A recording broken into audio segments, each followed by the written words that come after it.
Subscribe करें medical गुरुजी channel को और साथ ही दबाए बेल आइकन को ताकि आप कोई भी अपडेट मिस ना करो। सभी का मेडिकल गुरुजी के एक फ्रेश एपिसोड में मेरा नाम है नीरव। आज है वर्ल्ड आईसाइट डे और आपके लिए एक स्पेशल वीडियो है क्योंकि आज मेरे साथ है डॉक्टर जयंत शाह जो आंख के बारे में बहुत ही अच्छी एंड हेल्पफुल इन्फॉर्मेशन आज ये आपके साथ ये वीडियो में शेयर करने वाले हैं। तो हो सके तो वीडियो को अंत तक जरूर से देखें।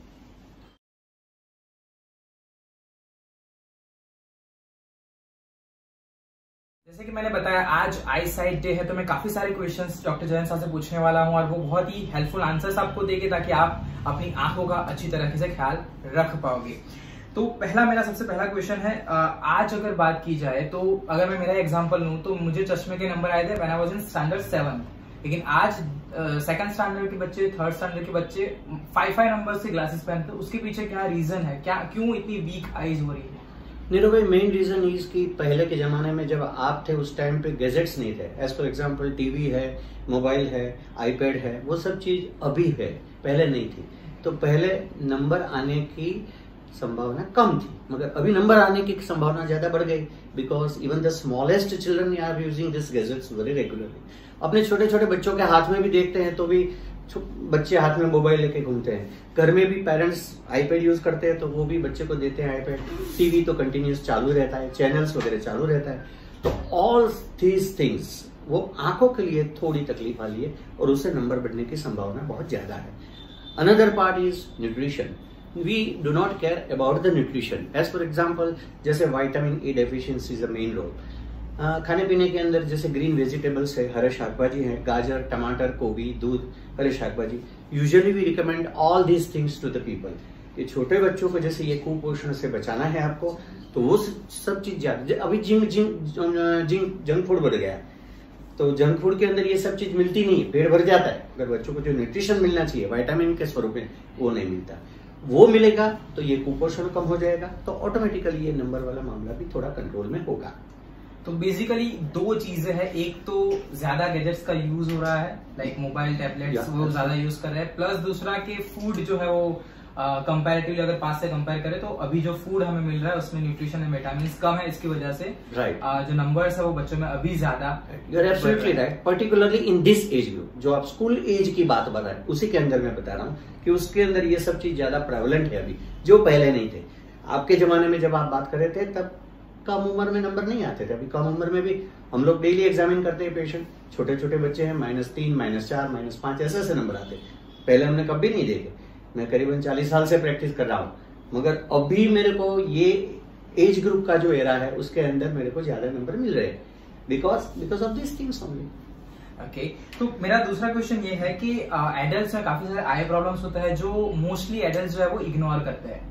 तो ऐसे कितने प्रॉब्लम्स है जिसके बारे में लोगों को पता होना चाहिए? अगर ऐसे प्रॉब्लम्स हो रहे हैं तो डॉक्टर को जल्दी से जल्दी कंसल्ट करना चाहिए। वेल नीरव, इसमें क्या है कि जैसे एडल्ट यानी अपने उसको दो एज ग्रुप में डिवाइड करेंगे। As for example 20 to 40 and more than 40।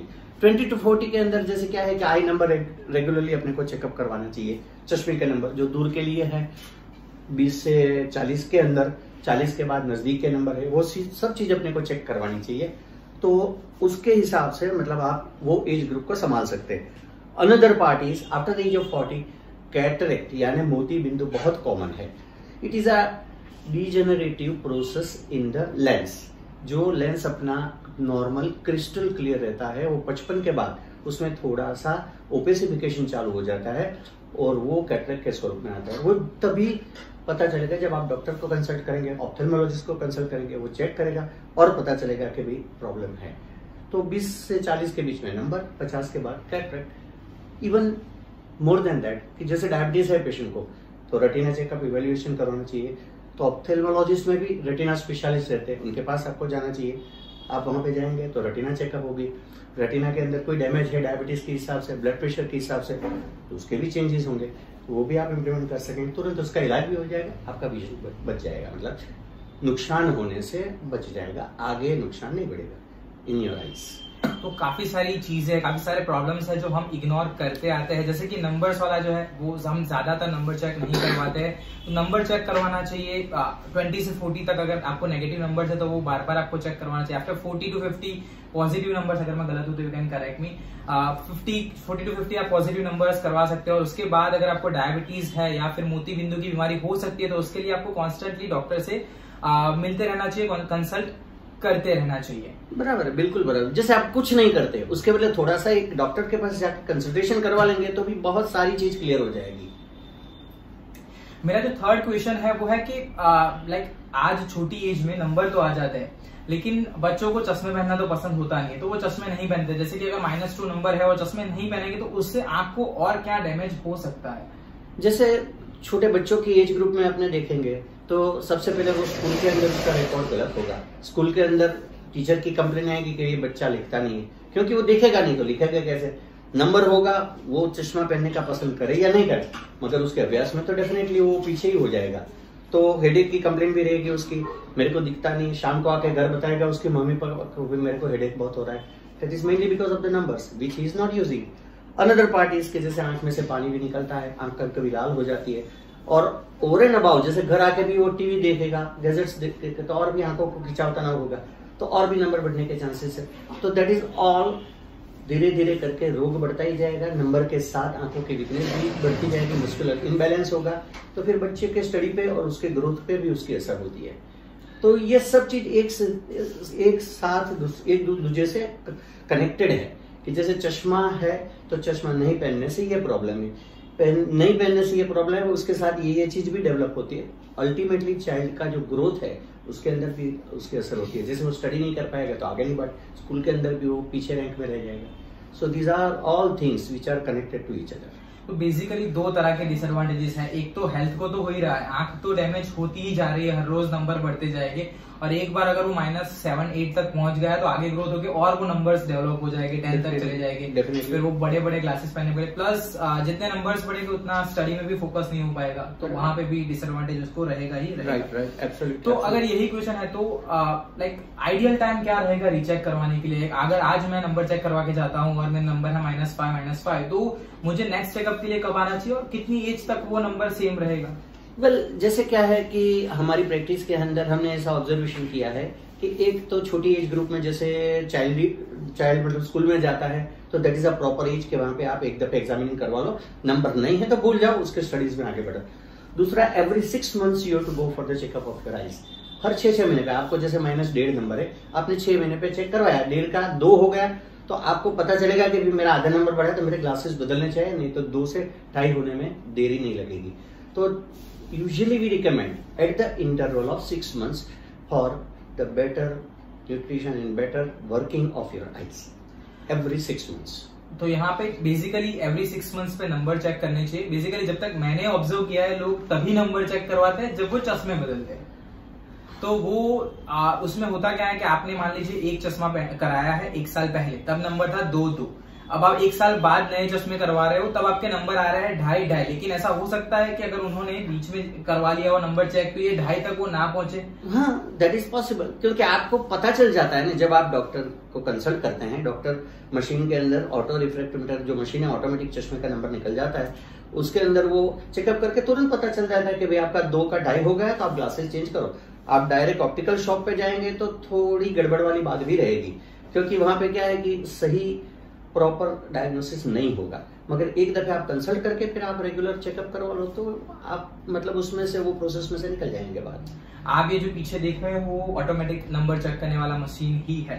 या जो नेक्स्ट क्वेश्चन है मेरा वो ये है कि एक बार अगर मान लीजिए नंबर बढ़ गए, मेरे अभी की बात करूं तो मेरे अभी करंट नंबर जो है 5.5 है और वो पिछले 2 साल से स्टेबल है, लेकिन क्या ऐसा हो सकता है कोई ऐसी होम रेमेडीज है, ऐसी ट्रीटमेंट जिससे विदाउट लेजर या लेजिक सर्जरी, क्या ऐसी कोई रेमेडीज है जिससे मैं नंबर को कम कर सकता हूँ? क्योंकि काफी सारे लोग जो है वो होम रेमेडीज बिलीव करते हैं, वो ऑनियन जूस जो है या फिर लेमन जूस है वो आंख में डालते हैं, तो वो सारी चीज क्या हेल्पफुल रहती है?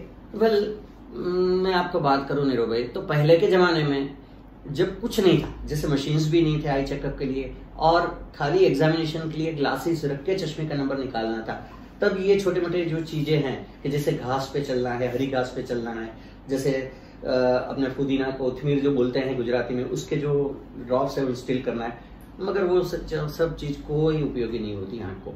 वो खाली थोड़ी कूलिंग इफेक्ट आपको मिलती है, मगर उससे कोई नंबर नहीं निकलता। नंबर निकालने के लिए the only trusted way is surgery, मतलब आप लेसिक सर्जरी या तो different types of the surgery जो आती है वो करवाएंगे, तभी आपके चश्मे के नंबर चले जाएंगे, निकल जाएंगे। तो ये ये जो होम रेमेडीज है उससे फायदा तो कुछ नहीं होता है, तो क्या ऐसे कोई चांसेस जिससे उनको कोई नुकसान हो सकता है, आंखों को और डैमेज हो सकता है चीजें? वेल डेफिनेटली, क्योंकि अपने यहाँ जो क्वालिटी आती है, जो आप होम रेमेडीज की बात करें, जैसे धनिया है, जैसे आप वो लेमन है, वो सब चीज में क्या है कि प्योरिटी नहीं होगी, और आप आंख को इंस्टिल करेंगे, आंख में डालेंगे, नॉर्मल से ज्यादा वो बढ़ जाएगी, तो इरिटेशन होता है आंख के अंदर, रेडनेस हो जाती है, पानी निकलता है, कभी कभी पेशेंट कॉर्नियल अल्सर यानी आंख की चांदी तक लेके आते हैं, क्योंकि आंख के लिए तो वो फॉरेन बॉडी है, आंख में फॉरेन बॉडी गई, आंख उसको स्वीकारेगी नहीं, तो तुरंत वो इसका रिएक्शन देगी, मतलब रेडनेस हो जाएगा, पानी निकलेगा, दर्द होगा, पेशेंट को लाल हो जाएगी। So it is a complication after instilling this homemade medicine. तो बेटर तो यही है कि आपके अगर नंबर्स है तो चश्मे पहनो, एक एज है उस थ्रेशोल्ड के बाद आप लेसिक के लिए जा सकते हो। ये सारी चीज करके आप खुद की आंख को डैमेज करोगे और प्रॉब्लम्स और वर्स हो जाएगी उस केस में। तो मेरा जो नेक्स्ट क्वेश्चन है कि अगर घर पे आंखों को क्लीन करना है तो सेफेस्ट वे क्या है, सेफेस्ट तरीके से कैसे हम आंख को क्लीन कर सकते हैं? जैसे क्या है कि नॉर्मली सुबह में अपने नहा धो के स्नान करते हैं और स्नान करने के बाद निकलते हैं तो आंख है अपनी फ्रेश रहती है, मगर जब थ्रूआउट द डे अक्खा दिन आप काम करके शाम को घर जाएंगे तो ठंडा पानी आंख के अंदर बहुत छांटिए, तो उससे क्या है कि आंख के अंदर की जो इरिटेशन है, आंख के जो मसल बैलेंस इम्बैलेंस हो जाता है, उसका जो बैलेंस है वो सब नॉर्मल हो जाएगा और आंख की ड्राइनेस कम हो जाएगी। एंड थोड़ा सा भी कोई कचरा वचरा गया हो आंख पे, जैसे आप व्हीकल ड्राइव करते हैं, टू व्हीलर ड्राइव करते कचरा, तो वो भी निकल जाएगा। तो this is a home treatment रहता है, और जैसे बहुत बताया कि भी अपने रूटीन घर पे ये कर सकते हैं।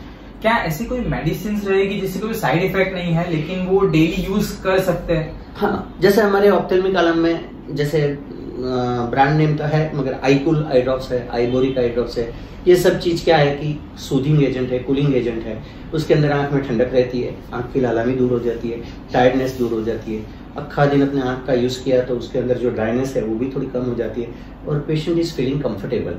जैसे 2 ड्रॉप डाले तो आंख ठंडी हो जाएगी और पेशेंट और 2 घंटे पढ़ने के लिए भी सक्षम हो जाएगा।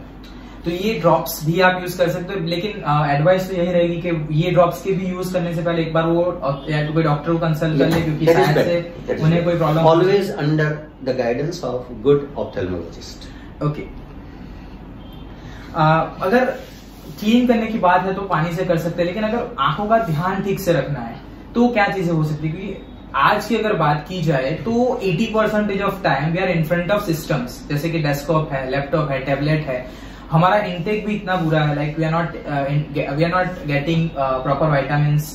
तो क्या चीजें करके हम आंखों का ठीक से ध्यान रख सकते हैं कि वो आंख का प्रॉब्लम ज्यादा ना आए सामने? वेल, जैसे क्या है कि मैंने आपको पहले भी बताया कि न्यूट्रिशन पार्ट एक है जो बहुत इंपॉर्टेंट है, दूसरा try to avoid this gadgets as much as possible. As for example आपको मोबाइल का यूज करना है तो make a limited use of mobile, आपको जितनी जरूरत है उससे ज्यादा आप मत यूज करो। आजकल सबके हाथ में मोबाइल रहता है, कंटिन्यूस उसका यूसेज चालू रहता है, दैट विल कॉज ड्राइनेस। अच्छा, उसके आगे बढ़ो तो जैसा आईपैड है वो भी वही करेगा, उसके आगे आप बढ़ो तो टीवी है, continuous watching of the TV. तो ये सब चीज का जैसे प्रॉपर यूज होगा, मिनिमम यूज होगा, तो आंख को कभी तकलीफ नहीं होगी, कभी ड्राइनेस नहीं होगी, and it will remain healthy as it is.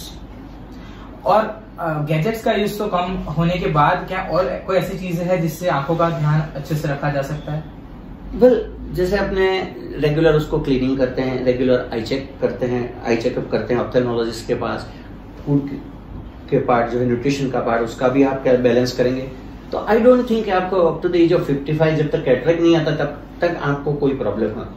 जैसे चश्मे का नंबर है तो ऑप्थेल्मोलॉजिस्ट के पास गए तो चश्मे का नंबर आपका निकल गया, आपको मेडिसिन प्रिस्क्राइब कर देगा, वो रेगुलर डालेंगे तो ड्राइनेस चली जाएगी, आंख भी ठंडी रहेगी और तकलीफ नहीं होगी कुछ। तो बेसिकली चश्मे पहनने के साथ अगर जितना हो सके मिनिमम यूज ऑफ गैजेट्स, जैसे मोबाइल फोन है, टैबलेट, टीवी, वो सारी चीज थोड़ी सी कम हो सकती है, और उसके बाद अगर न्यूट्रिशन पार्ट ठीक से बैलेंस होता है तो आंख की आंख की होने वाली जो प्रॉब्लम्स है वो कम हो सकती है अप टू 55। उसके बाद जो मोती बिंदु की बीमारी है वो तो ऐसा कह सकते हैं कि वो एक जेनेटिक ही है, वो होना ही होना है। नहीं, जेनेटिक तो नहीं बोल सकते, मगर उसमें भी क्या है कि जैसे it is an ageing process. जैसे उम्र होती है तो अपने बाल सफेद होते हैं, उम्र होती है तो जैसे थोड़ी वीकनेस आती है बॉडी में, जॉइंट का प्रॉब्लम है, इस तरीके से आंख का जो कैटरेक्ट है वो ट्रांसपेरेंट है, उसकी जगह पे वो ओपेक हो जाता है, तो उसको रिमूव करके वहां पे दूसरा आर्टिफिशियल लेंस इम्प्लांट कर देते हैं। तो again patient become normal, patient normal हो जाएगा, उसकी आईसाइट भी नॉर्मल हो जाएगी। तो ये एजिंग प्रोसेस ही है समझो। जेनेटिक भी होता है मगर ज्यादातर तो this is an ageing process के जो लगभग सबको आता है, नहीं आवे तो वो अपना is a good part of verse.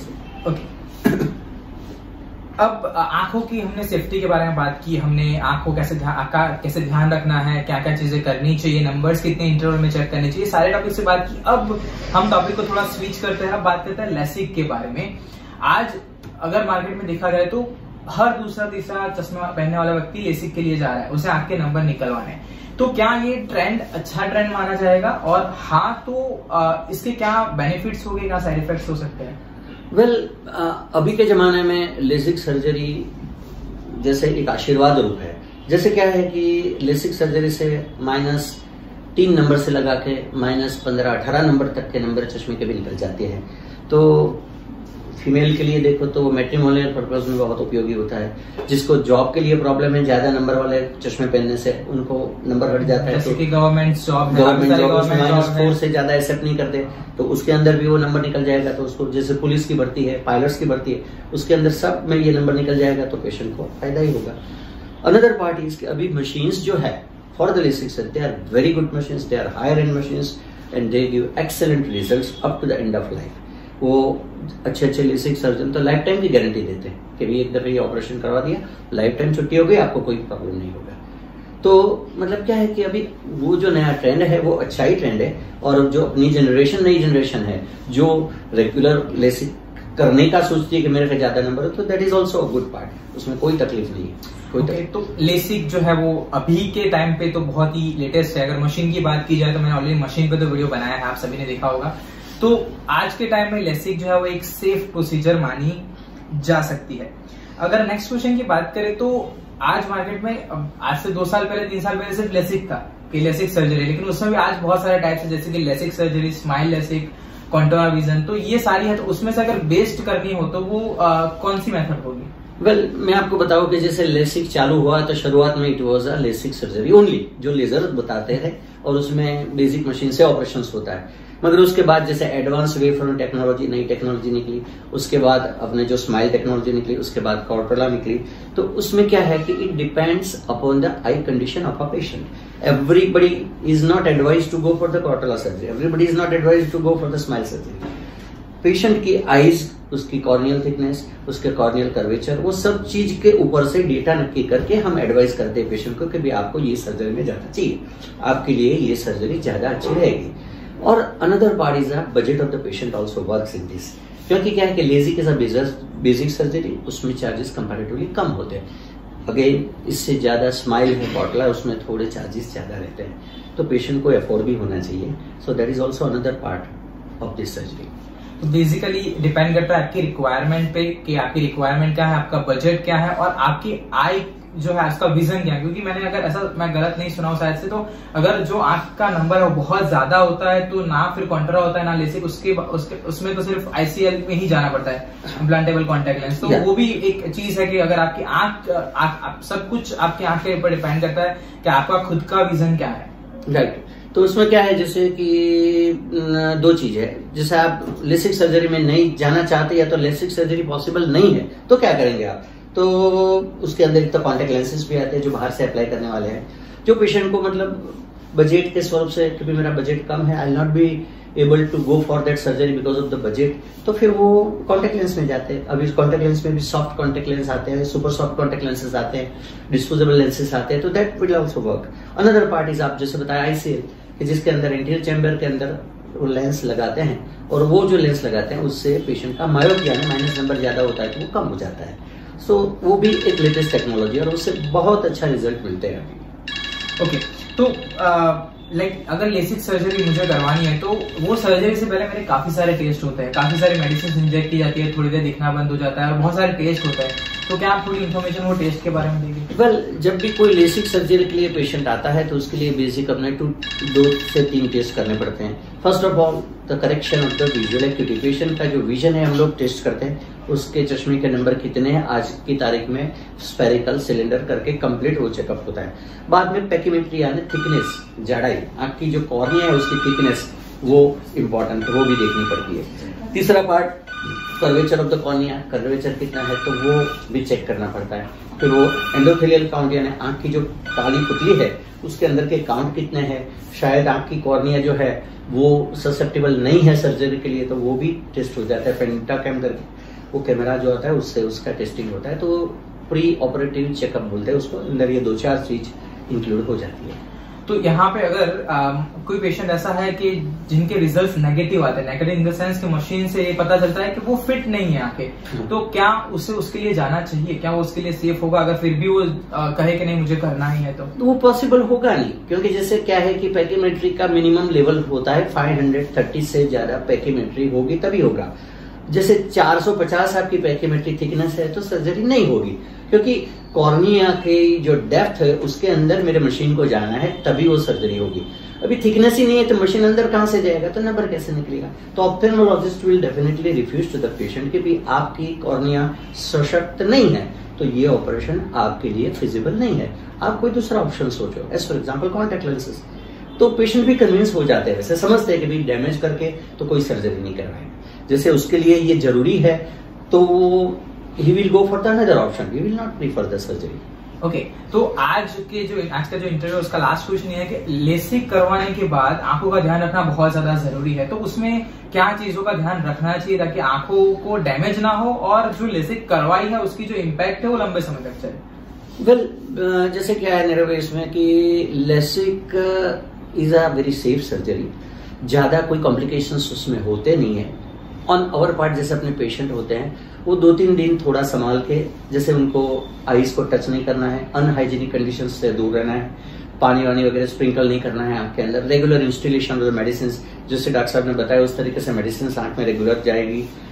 जैसे डस्ट एक्सपोजर है, धूल मिट्टी गर्मी तड़का कचरा उसमें जाने का नहीं है पेशेंट को। 2 व्हीलर चलाता है तो 2-3 दिन वो अवॉइड करेगा 2 व्हीलर चलाने के लिए, जैसे मूवीज नहीं देखेगा, टीवी वगैरह थोड़ा कम देखेगा, वो सब चीज का ध्यान रखेंगे तो within a week time will be totally normal. Even he can go to abroad also after doing the surgery within a week time. Okay, तो लेसिक के बाद ये थोड़ी सी कॉमन चीजों का ध्यान रखना पड़ता है कि 2-3 दिन ड्राइव ना करो तो बेटर है, धूल मिट्टी से अपना एक्सपोजर ना बनाओ तो अच्छा है, और जो मेडिसिन है वो रेगुलरली आप डालो तो कोई प्रॉब्लम होने के चांसेस होते नहीं, ऑलमोस्ट नील, कुछ नहीं होगा, क्योंकि आप उसको संभालेंगे, रेगुलर दवाई डालेंगे तो जो सर्जरी की उसका रिजल्ट आपको मिलने वाला ही है, और within 24 hours patient will be normal, उसका विजन भी नॉर्मल हो जाएगा within a week time, तो कुछ भी वो नॉर्मल रूटीन अपना काम भी कर सकता है। Okay, so that's it for this interview. Thank you, Dr. Jayansa, for accepting my invitation and giving me such a valuable knowledge. बस ये वीडियो में इतना ही, आशा रखता हूँ आपको वीडियो पसंद आया होगा। अगर पसंद आया है तो एक लाइक जरूर से करो, शेयर करना बिल्कुल भी मत भूलना। अगर आपके माइंड में कोई सवाल है, कोई सुझाव है तो कमेंट सेक्शन आपके लिए ही है, मैं और डॉक्टर जयंत आपके कमेंट्स पढ़ेंगे और उसके रिप्लाईज भी करेगी। तो बस वीडियो में इतना ही, आशा रखता हूँ आपको वीडियो पसंद आया होगा। जल्दी से एक फ्रेश कंटेंट के साथ मुलाकात होगी, तब तक के लिए जय हिंद, वंदे मातरम। जय हिंद, वंदे मातरम।